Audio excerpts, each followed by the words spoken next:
Yes, the commandment to honor thy father and mother is still important in today's day and age. Hi, I'm Nick. This is 10 Minutes with Nick. And I saw a post on Threads, which is perhaps the oddest of the social media platforms,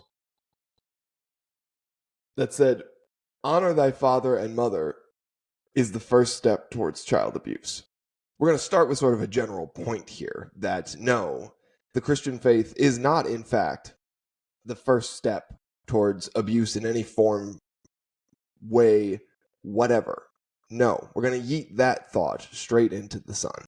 The complicating factor about child abuse is that the abused and the abuser typically have very different views of the situation. Now, the abuser should not be allowed to abuse and should go to jail and should suffer the consequences of making that decision.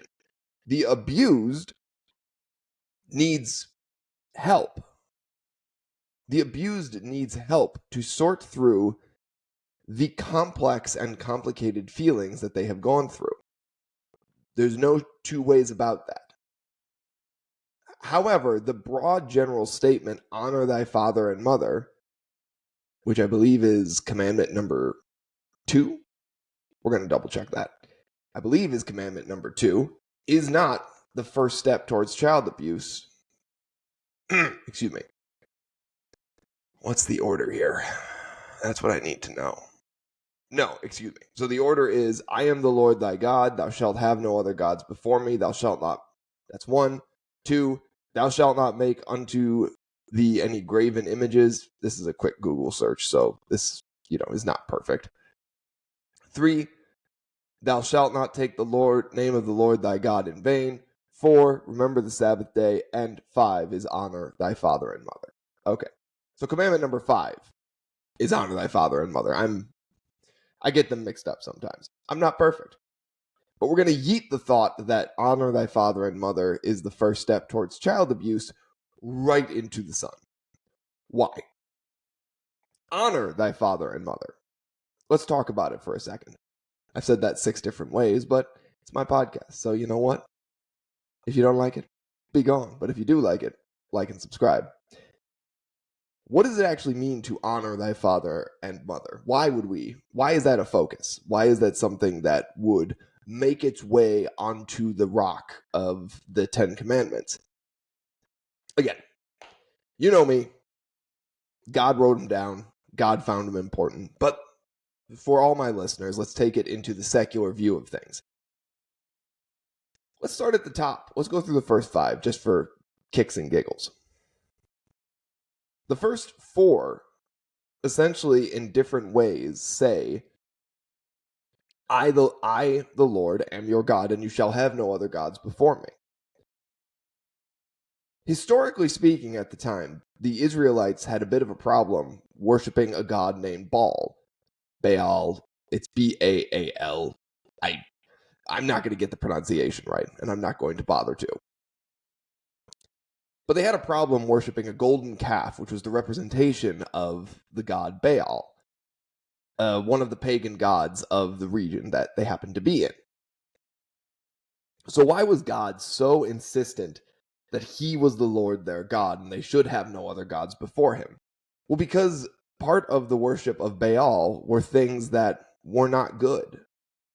The Israelites were turning away from the things that God had told them were good and right. They were sort of slipping into bad habits. I think there was, I don't want to, again, 10-minute podcast, not super researched. They were slipping into some bad stuff. And what God said is, no, no, no. I am the Lord your God, and you shall have no other gods before me. Focus, if you are going to worship, focus your worship on me and not on earthly things. And that was, I think, the main problem with Baal, is that he was sort of like a god of wind or something, or god of harvest or whatever. What God said was, no, focus on me and focus on the gifts that I have brought you, and focus on me at the center of your life, and understand that I have said rest. I have done the work. I have literally got you out of Egypt. I've done the work. Don't go to these gods that require you to do things that are absolutely wild. Again, there are many pastors and preachers and Old Testament scholars and Jewish scholars and rabbis on here who can explain the first 4 commandments more beautifully than I can. I'm focusing on honor thy father and mother today, so I can't really focus on that too much. And again, I'm also not perfect. Research what I tell you. Anyways, honor thy father and mother. Why is that so important? Even if you have crappy parents. Well, we'll start with just the basics. You wouldn't be here but for your father and mother. Even if they're the worst people on the face of the planet, you literally could not exist without them. The sad thing is today we have a lot of people who say, I wish I didn't exist. I wish I had been aborted. Guys, can't do that. Can't do that. Don't. Whoever you are who has that thought in their head, you are worth something. You are worth something. There is no human being who is worth less. And for the mere fact that you are worth something, you should honor thy father and mother. Honor them for bringing into the world something that is worth something. In fact, you may be the only positive thing that your father and mother ever did. Think about that. But why is honor thy father and mother, as I've been trying to get to, not the first step on the road to child abuse? Because just because you have to honor your father and mother, it doesn't mean it's perfect. It doesn't mean they're perfect. Now, the causes of child abuse are many and varied, and the definitions of child abuse are many and varied. I'm not just saying that parents who smacked you around are the only child abusers. No. Parents who put way too much on their kids, like who essentially required the kids to raise the parents, that's also probably child abuse. But at the end of the day, they brought you into the world. You've gotten to the place in life you are because they brought you into the world. And we all are a product of the way we were raised, meaning at some level, whoever you are today, it is because of the way your parents raised you. The strength you have, the weakness you have. If you're like me, the loopiness you have. It's all good. It's all part of you. It's all part of who you are. And you can't change that. In fact, it's good to just embrace it and remember, for any parent's foibles, for any parent's weaknesses, for any parent's problems, they are still your parents. This connects to a principle in the Christian faith that people misunderstand a lot. The idea of forgiveness, of always forgiving.